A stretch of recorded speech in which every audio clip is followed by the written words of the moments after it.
mas contemplo essa cruz, porque nela Jesus deu a vida por um pecador.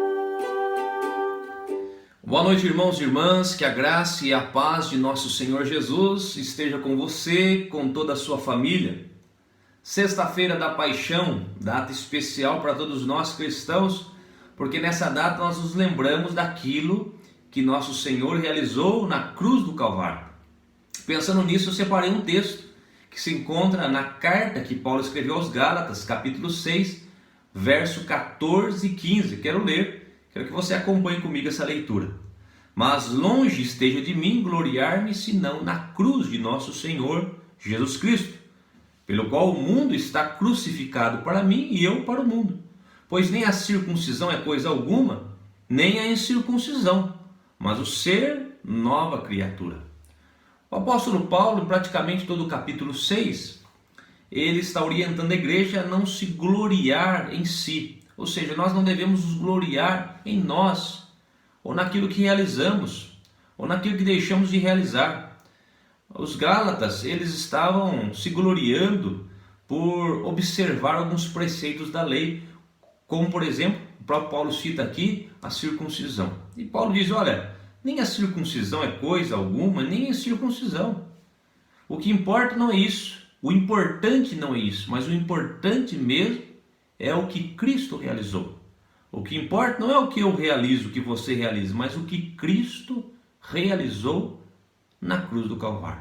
Paulo chega a dizer que a mensagem da cruz, a mensagem que a cruz proporciona, que o sacrifício da cruz transmite a cada um de nós, essa mensagem ela é loucura para aqueles que se perdem. Contudo, para nós que somos salvos, essa mensagem é poder de Deus. Portanto, eu quero falar aqui rapidamente alguns pontos, algumas ideias do que a cruz ou do que o sacrifício de Jesus na cruz proporcionou a cada um de nós que cremos. Em primeiro lugar, o sacrifício de Cristo na cruz proporcionou a nós o perdão dos nossos pecados. O apóstolo Pedro, ele também diz lá na sua primeira epístola, capítulo 2, versículo 24, ele diz as seguintes palavras: levando ele mesmo em seu corpo, ele quem? Cristo, levando em seu corpo os nossos pecados sobre o madeiro. Que madeiro? A cruz, para que, mortos para o pecado, pudéssemos viver para a justiça, e pelas suas feridas fomos sarados. Ou seja, Cristo na cruz, está claro isso, levou sobre ele os nossos pecados. Também o apóstolo Paulo, na sua segunda carta aos Coríntios, capítulo 5, versículo 21, ele diz que aquele que não conheceu o pecado, se fez pecado por nós. Cristo não conheceu o pecado, Cristo não pecou, contudo, ele se fez pecado por nós, para que fôssemos feitos justiça de Deus.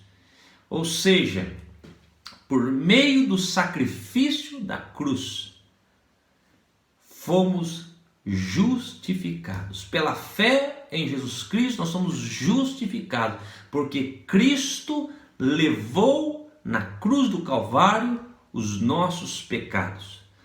Também lá aos Colossenses, capítulo 2, verso 14, o apóstolo Paulo diz que havia uma dívida, nós tínhamos uma dívida com o Pai. O homem tinha uma dívida com Deus, um escrito de dívida. Porém, na cruz, essa dívida foi definitivamente paga. Em outras palavras, eu não devo mais nada, você não deve mais nada. Nós fomos definitivamente perdoados por meio da obra perfeita que Cristo realizou na cruz do Calvário. Então guarde isso no seu coração. Não foi por obras humanas, não foi por méritos humanos, não foi por aquilo que realizamos, por justiça própria, nada disso. Não será também pelo purgatório, uma doutrina que não é bíblica. Não será também pela reencarnação, outra doutrina que não é bíblica, mas exclusivamente pela obra de Cristo na cruz, que temos o perdão e somos justificados pelo Senhor. Eu quero ainda destacar, em segundo lugar, que por meio da obra que Cristo realizou na cruz, Ele proporcionou a cada um de nós que cremos, Ele proporcionou comunhão com Deus. Como assim, pastor? Nós não tínhamos comunhão com Deus? Não tínhamos. A Bíblia diz que o homem sem Cristo é inimigo de Deus. Mas nós nos tornamos, por meio dele, aquilo que ele realizou na cruz, nos tornamos agora filhos de Deus, fomos comprados pelo seu sangue. Antes nós estávamos longe, agora estamos perto. Antes nós éramos inimigos, mas agora nós fomos reconciliados. Nós fomos aceitos pelo sacrifício do Senhor. E a mensagem da cruz, a mensagem do Evangelho, que é poder de Deus para aqueles que creem, ela nos transformou. Essa mensagem transformou o nosso coração. O poder de Deus nos transformou e hoje nós somos novas criaturas, aceitas por Deus. Glória a Deus por isso. Glória a Deus. O apóstolo Paulo diz nesse texto que nós lemos que não é a circuncisão que é alguma coisa ou a incircuncisão, mas o ser nova criatura. A obra na cruz, que Cristo realizou na cruz, proporcionou transformação em nossos corações e por isso hoje nós temos comunhão com Deus. O autor da carta aos Hebreus, no capítulo 10, versos 19 ao 20, ele diz: tendo, pois, irmãos, intrepidez, ou seja, ousadia, para entrar no Santo dos Santos pelo sangue de Jesus, pelo novo e vivo caminho que nos consagrou pelo véu, isto é, pela sua carne. Hoje nós temos acesso direto. O sangue de Jesus nos dá esse direito. O sacrifício realizado na cruz nos dá esse direito. Acesso direto ao Santo dos Santos, à presença de Deus. No Antigo Testamento, o sacerdote, ele oferecia sacrifício para si, depois ao povo, para que ele pudesse entrar no Santo dos Santos, para que ele pudesse adorar a Deus. Hoje não precisa mais disso, porque Cristo entrou de uma vez por todas na presença de Deus, oferecendo sacrifício perfeito, e nós não precisamos mais de um sacerdote, de alguém, de um homem, para interceder por nós. É claro que nós, como irmãos, nós oramos uns pelos outros, mas para que eu possa ter acesso a Deus, eu não preciso de mais ninguém, você não precisa de ninguém, você não precisa de um homem, de um sacerdote para interceder por você. Nós temos o mediador, a Bíblia diz, Paulo diz em 1 Timóteo 2,5 que há um só Deus e um mediador entre Deus e os homens, que é Jesus Cristo, o homem. E por meio de Jesus, portanto, nós temos acesso à presença de Deus. Nós temos uma comunhão direta com Deus. Nós podemos chamar Deus de Pai. Abba, Pai, Papai, Paizinho. Deus nos acolhe, Deus nos ama, Deus nos recebe. Por quê, pastor? Pelos nossos méritos? Não, mas pelos méritos de Cristo. Por aquilo que Ele realizou na cruz em nosso lugar. Eu quero destacar em terceiro lugar que na cruz, Cristo venceu Satanás. Cristo derrotou definitivamente o inimigo por meio da sua morte.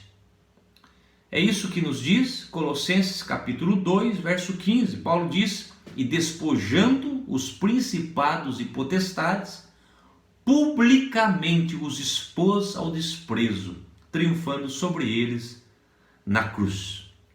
Essa palavra despojando traz um sentido de desarmando. Satanás, ele foi desarmado na cruz do Calvário, ou seja, ele não tem mais poder contra aqueles que foram comprados pelo sangue de Jesus. Satanás não tem mais poder contra aqueles que foram regenerados, que foram reconciliados com Cristo Jesus, por meio da cruz, é claro. Satanás foi derrotado na cruz do Calvário. O autor de Hebreus também diz lá no capítulo 2, verso 14, nos diz que Jesus, pela sua morte, venceu o império da morte. Venceu definitivamente o inimigo. Portanto, a vitória de Cristo acontece lá na cruz do Calvário. É claro que se completa, se aperfeiçoa por meio da ressurreição. Mas na cruz Cristo já foi vencedor. Na cruz Jesus já venceu o inimigo. Essa história de que o inimigo, que o diabo venceu Jesus e ele usou como arma a cruz, é uma grande heresia. Primeiro que o inimigo, Satanás, não venceu Jesus, ele foi derrotado, definitivamente derrotado na cruz do Calvário. Segundo, que não foi ele que levou Jesus para a cruz. O próprio Senhor Jesus se entregou. É isso que ele diz lá em João capítulo 10, verso 18. Que ele espontaneamente se entrega, se rende ao Senhor. Ele diz, ninguém tira de mim a vida, mas eu espontaneamente a dou, a entrego. Então não foi o inimigo que venceu, não foi o inimigo que o levou para a cruz, ao contrário, ele se entregou por amor. E na cruz ele pisou na cabeça da serpente. Ele o derrotou definitivamente. Portanto, a igreja, ela está lutando com o inimigo que já foi derrotado. A igreja, ela está lutando com o inimigo desarmado, porque Cristo o despojou. Cristo o desarmou. Cristo o venceu na cruz do Calvário. É por isso que a palavra de Deus nos diz que as portas do inferno não prevalecerão contra a igreja do Senhor. A igreja vai arrombar as portas do inferno. A igreja, ela é mais do que vencedora. Ela não será vitoriosa. Ela já é mais do que vencedora em Cristo Jesus. Que Deus abençoe você com essa palavra. É claro que a mensagem não se esgota nesses 3 pontos. Há muito mais do que se falar ainda com relação àquilo que Cristo realizou na cruz. Mas fique com essa mensagem, que você jamais venha se gloriar daquilo que você é, daquilo que você faz, ainda que seja aquilo que você faz para Deus. Não se glorie disso, mas se glorie exclusivamente no que Cristo fez por você. Que Deus te abençoe, que Deus te dê a paz que excede todo entendimento. Guarde o seu coração, a sua mente em Cristo Jesus para todo sempre. Amém.